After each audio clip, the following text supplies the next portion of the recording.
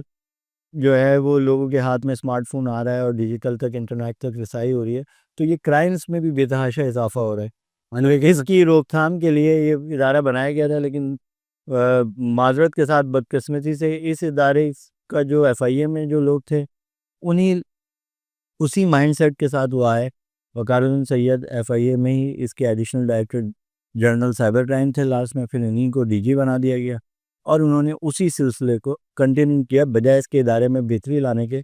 جو financial crime جو ہیں وہ نہ کم ہوئے, نہ ان کے اوپر کوئی کریک ڈاؤن صحیح معنوں میں کیا گیا. کوئی ایک آدھ دیکھنے کو 2-4 ایف آئی آر کی گئی, لیکن اس کا کوانٹم اتنا بڑا ہے اور اتنا سسٹمیٹک ہے,